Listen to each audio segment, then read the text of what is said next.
بسم اللہ الرحمن الرحیم نحمدہ ونصلی علی حبیبہ الکریم اما بعد فاعوذ باللہ من الشیطان الرجیم بسم اللہ الرحمن الرحیم قال بشرتمونی علی ام مسنی الکبر فبما تبشرون آمنت باللہ صدق اللہ العظیم۔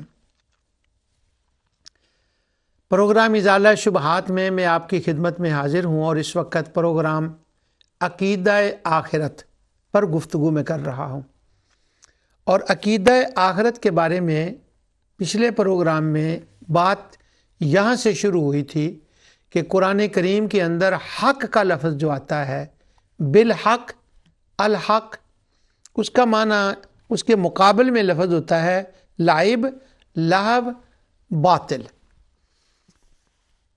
یعنی یہ تینوں لفظ جو ہیں یا اس کے علاوہ کوئی لفظ حق کے مقابلے میں جو ہیں جو ان کی باطلیت کو ظاہر کریں کہ ان کا کوئی وجود نہیں ہے، ان کے اندر پائیداری نہیں ہے، ان کے اندر ثبات نہیں ہے، ان کے اندر استحکام نہیں ہے، ان کے اندر یہ قوت اور طاقت نہیں ہے کہ وہ یہ ثابت کر دیں اپنے عمل سے کہ وہ واقعی حق ہیں۔ نہ لہو ثابت کر سکتا ہے، نہ لعب ثابت کر سکتا ہے، نہ باطل ثابت کر سکتا ہے۔ اب لہو اور لعب اور باطل یہ تینوں انسانوں کی طرح تو نہیں ہے، لیکن ان کے وجود کے اعتبار سے وہ ثابت نہیں کر سکتے، اور جو حق ہے وہ ہمیشہ حق اپنے آپ کو ثابت کرتا ہے، ہر دور میں ثابت کرتا ہے۔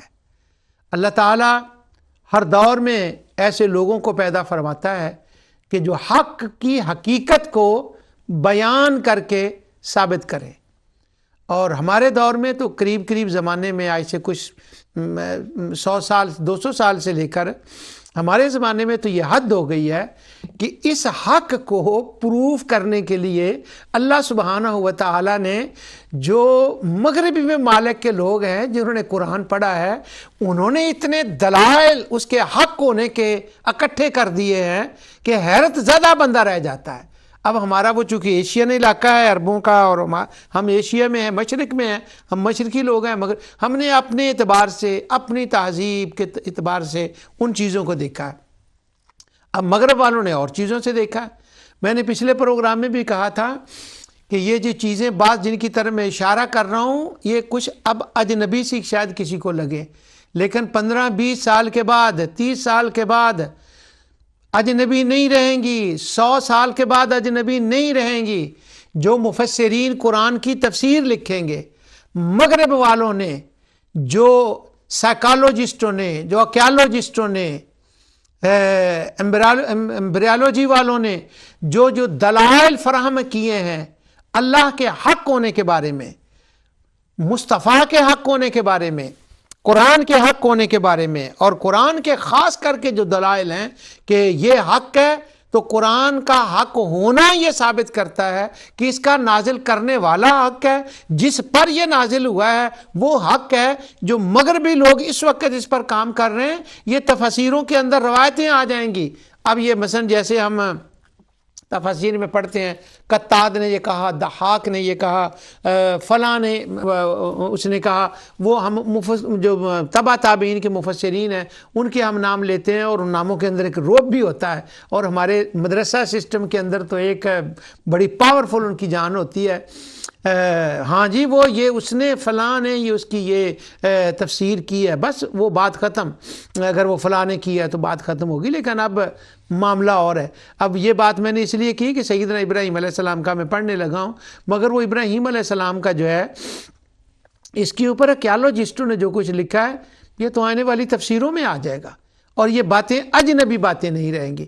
تو حق وہ ہے جو کنکریٹ پروف اسٹیبلش کر دے، ایویڈنس دے دے کہ یہ حق ہے، اور قرآن کریم حق ہے، اس کی وحی حق ہے، اور اس کے اوپر دلائل بے شمار ہیں جن کا بعض کا میں ذکر بھی کرتا رہتا ہوں، اور انشاءاللہ یہ عقیدہ آخرت کے بعد یہ صورتوں کا کر کے اللہ تعالیٰ مجھے اس کا موقع عطا فرمائے تو وہ جو ماڈرن ریسرچیں آئی ہیں وہ سائنٹیفک نہیں، ڈاکٹروں والی نہیں، اس کے علاوہ تاریخی طور پر حسن قرآن کے اوپر، ہمارے زمانے میں جتنا میرے کانوں تک پہنچ سکی ہے بات، انشاءاللہ میں اس کے اوپر بات بتاؤں گا، اور بعض باتوں کا میں ذکر کروں گا آپ سے، اور جو میری کلاس میں باتیں ہوتی رہتی ہیں یا ہوتی تھیں پہلے بھی ہوئی ہیں، ان کا بھی میں آپ سے شیئر کرتا رہتا ہوں۔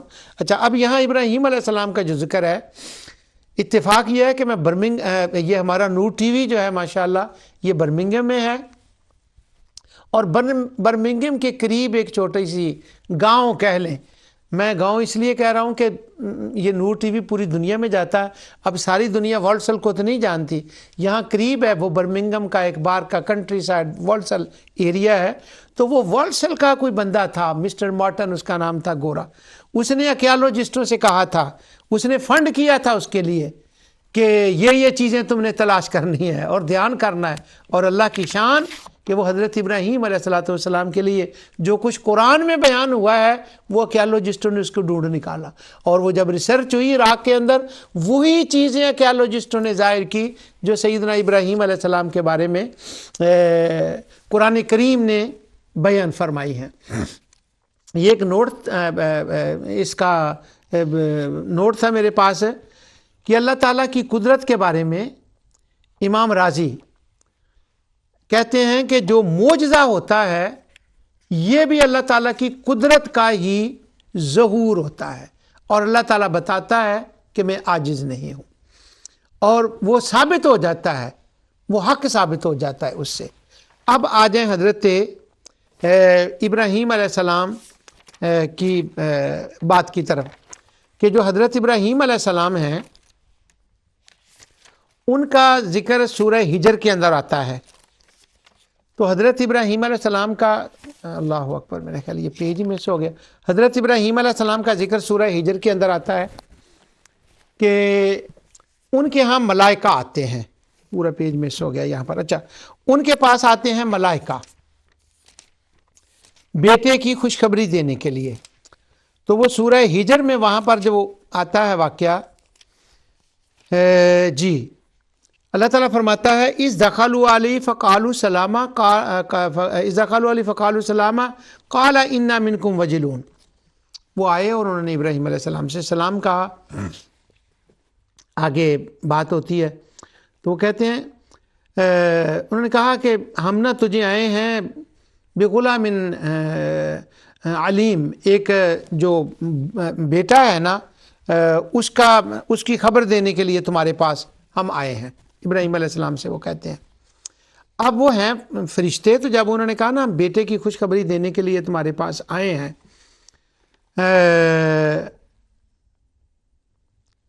آگے سے وہ کہتے ہیں، ابراہیم علیہ السلام آگے سے کہتے ہیں قالا ابشرتمونی علی ام مسنی الکبر فبما تبشرون، کہا کیا اس عمر میں، وہ عمر تو بیٹے کی چلے گی، بڑھاپے کی عمر آگے، تو مجھے یہ تم خوشخبری دے رہے ہو اس عمر میں؟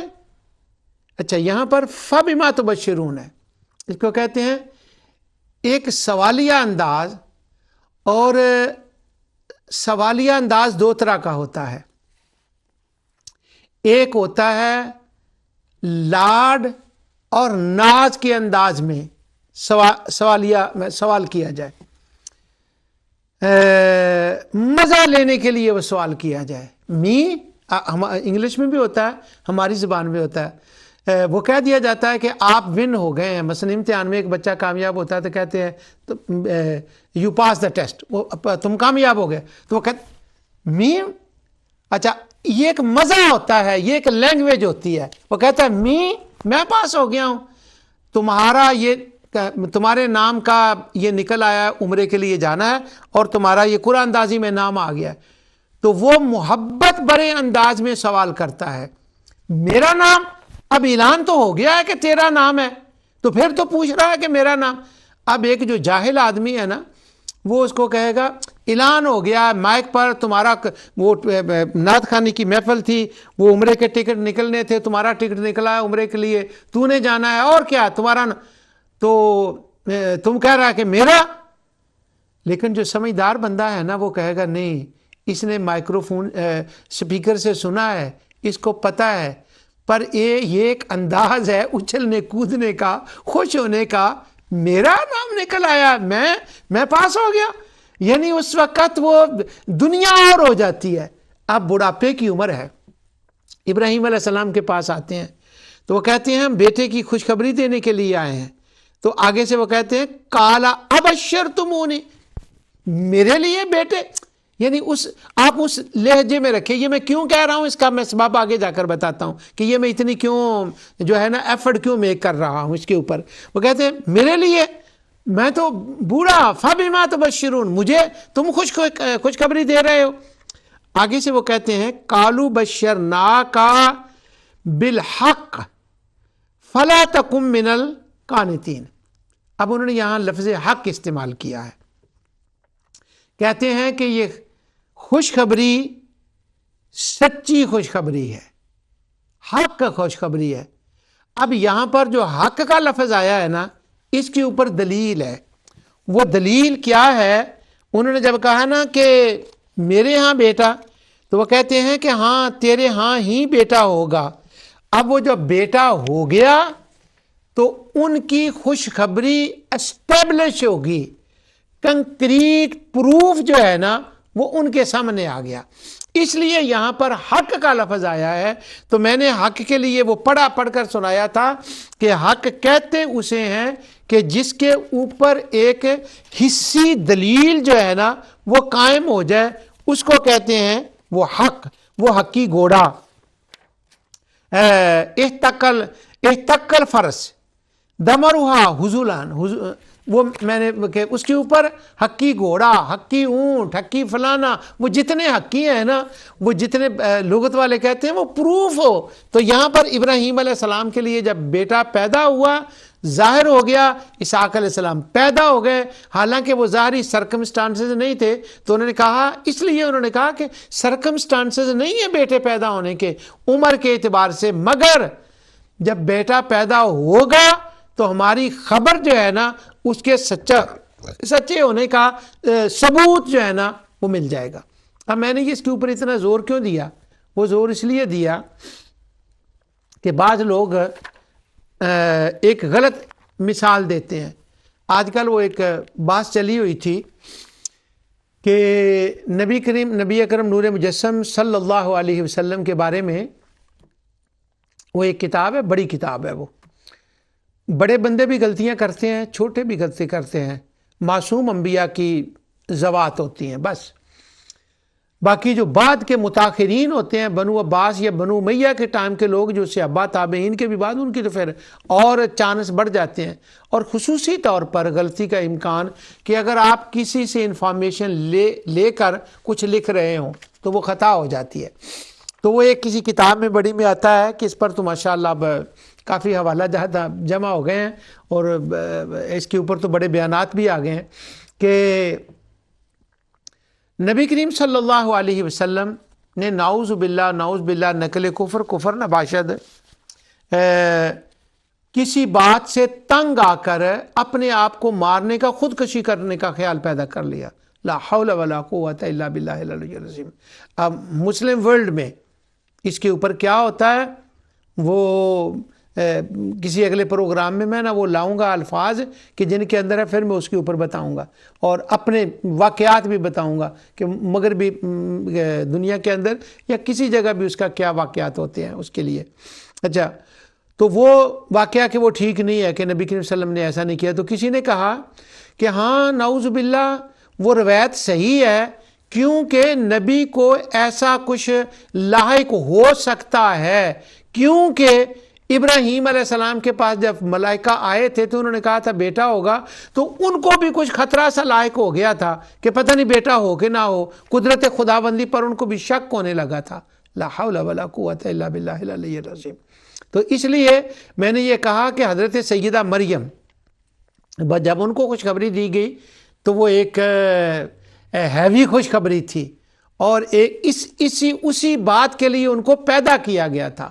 اللہ سبحانہ و تعالی نے ان کی حفاظت کی تھی، اور پھر وہ اتنا وجد میں آ گئیں کہ ملائکہ کو چھوڑ کر وہ سیدھا خدا سے بات کرنے لگیں. سورہ آل عمران میں ہے. تو پھر وہ کہتی ہیں میرے لیے یہ کیسے؟ حالانکہ ان کو پتا ہے کہ ان کو چنا گیا ہے. کہتے ہیں میرے لیے مجھے یہ احساس ملا ہے. حضرت زکریا علیہ السلام بھی یہ کہتے ہیں. تو یہ ایک طریق ہوتا ہے بات کرنے کا. اس سے مطلب نہ نبی اس کے اندر شک میں مبتلا ہوتے ہیں، نہ ولی اس کے اندر شک میں مبتلا ہوتے ہیں.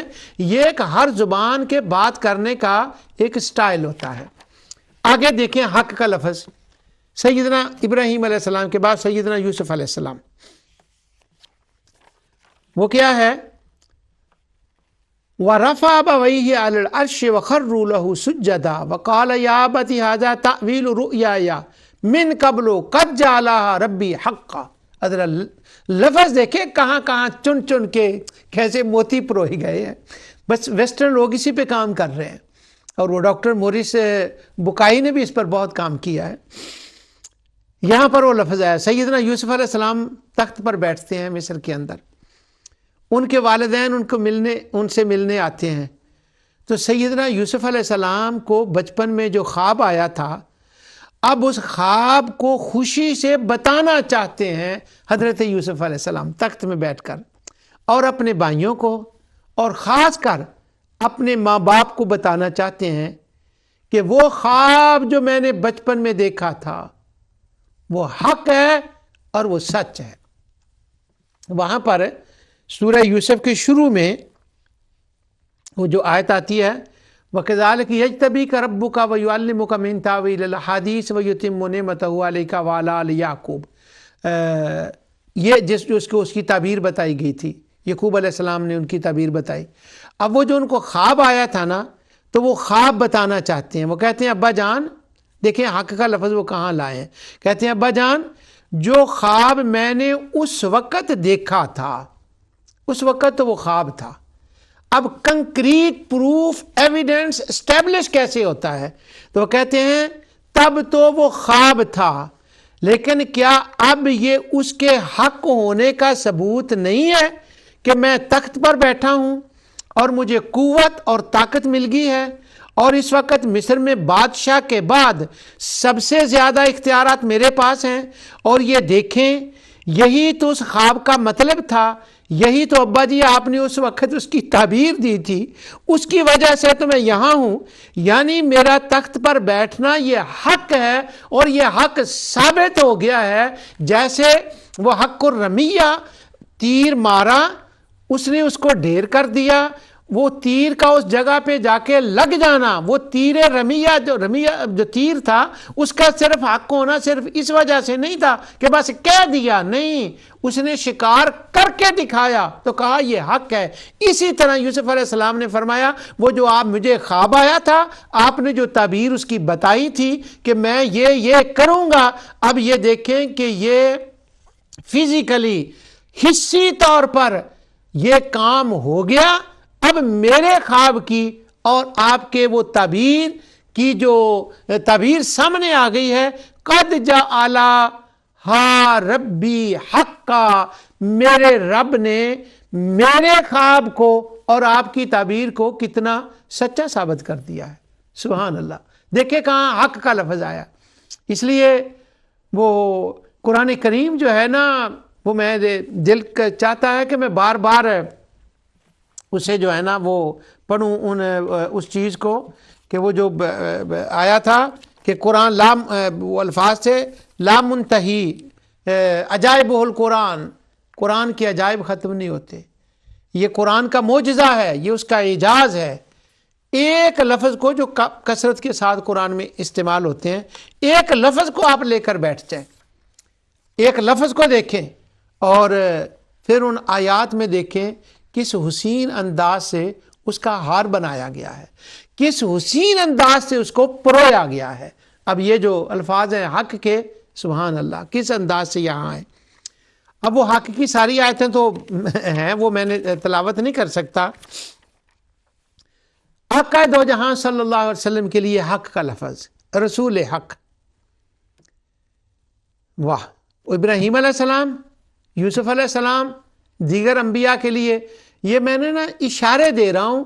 اب وہ جو قرآن کریم کی تلاوت کرنے والے ہیں، جہاں وہ حق کا لفظ آیا ہے، اگر پچھلا پروگرام اور یہ پروگرام کسی نے دیکھا ہو اور وہ ترجمے کے ساتھ قرآن پڑھے، تو اس کے لیے ممکن نہیں ہوگا کہ حق کا لفظ آئے اور وہ یوں ہی گزر جائے. اس کے لیے ممکن نہیں ہو سکے گا. اگر اس کے پاس ٹائم اس کو اجازت دے رہا ہو تو وہ ایسے گزر نہیں سکتا.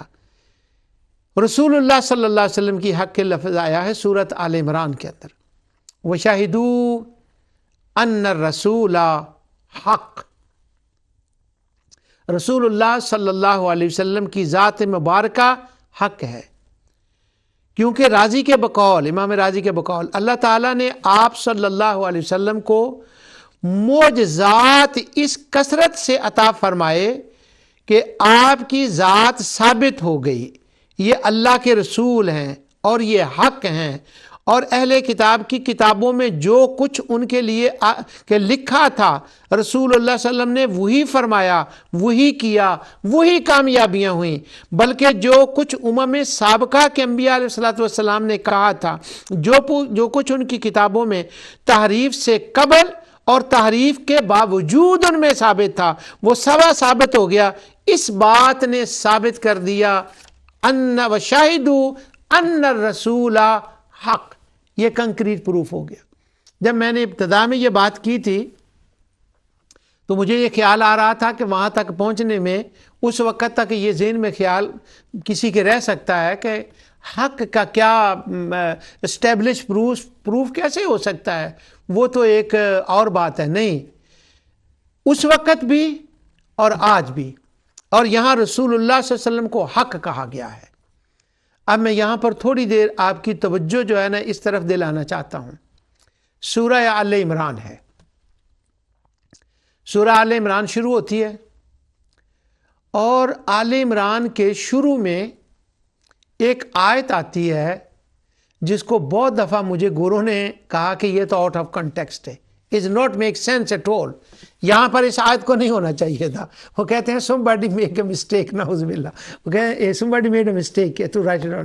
یہ تو سورۃ انفال میں آنی چاہیے تھی. ان کے خیال میں اس کا محل سورہ انفال بنتا ہے. وہ جنگ بدر کے بارے میں آیت ہے، اور وہ کہتے ہیں وہ تو وہ مقام ہے نا اس کا، یا سورہ آل عمران میں اس کا یہ وہ مقام بنتا ہے. It shouldn't be here. خیر، should be here اس کا وہ رائٹ مقام ہے. اس کو کہتے ہیں مسکنسیپشن ان انڈرسٹینڈنگ دا قرآن.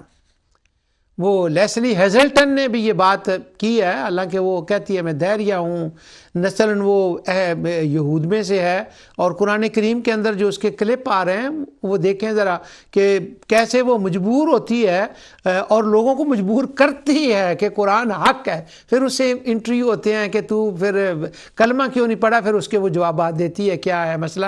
وہ اس کے کچھ ذاتی معاملات ہیں جو ہم ڈسکس نہیں کر سکتے. صرف اس کا نام میں اس لیے لے رہا ہوں کہ اس نے ان باتوں کو یہ کہا ہے کہ جو نن مسلم ہیں، جو مسلمان نہیں ہیں، ان کے اندر مسکنسیپشن ان انڈرسٹینڈنگ دا قرآن کیسے ہے، اور جو مسلمان ہیں اور وہ انتہا پسندی پر جاتے ہیں وہ مسکنسیپشن انڈرسٹینڈنگ دا قرآن کیسے کرتے ہیں. اسی کے اوپر اس کا بڑا زبردست ایک کوئی چھوٹا سا کلپ ہے 15-20 منٹ کا، پر اللہ سبحانہ و تعالیٰ نے اس کے لیے وہ راہ کھول دی. ممکن ہے کہ آگے جا کر اللہ تعالیٰ ایمان کی راہ بھی اس کے لیے کھول دے. اب یہ جو بات ہے سورہ آل عمران شروع میں بدر کا ذکر آتا ہے، تو وہ کہتے ہیں یہ بدر یہی نہیں ہونا چاہیے. نہیں، یہی ہونا چاہیے تھا. کیوں؟ آگے آ رہا ہے وَشَاهِدَ أَنَّ الرَّسُولَ حق، کہ یہ رسول حق ہے. یہ پوری سورہ آل عمران جو ہے اس کا یہ سینٹرل پوائنٹ ہے. پوری سورت آل عمران کی تمام آیات اس آیت کا طواف کرتی ہیں. وَإِذَا أَخَذَ اللَّهُ مِيثَاقَ النَّبِيِّينَ سے یہ شروع ہوتا ہے مضمون، یعنی یہ وَشَاهِدُوا أَنَّ الرَّسُولَ حق، اور پھر وَشَاهِدُوا أَنَّ الرَّسُولَ اس کا طواف کرتی ہیں. گویا کہ یہ کعبہ ہے پوری سورہ آل عمران کا. سبحان اللہ. کیا ہے حق کا مطلب؟ یہ ہے کہ evidence, living evidence, physical evidence, حصی پروف سامنے رکھ دیا جائے کہ ہاں یہ بات ایسے ہے. اب سابقہ کی کتب میں یہ بات تھی. اب وہ بات جو ہمارے پاس بائبل ہے اس میں تو اتنی وضاحت سے نہیں ہے، لیکن پھر بھی جو مکاشفہ ہے یوحنا کا، جو بائبل کی آخری کتاب ہے، ریویلیشن آف دا جان اس کو کہتے ہیں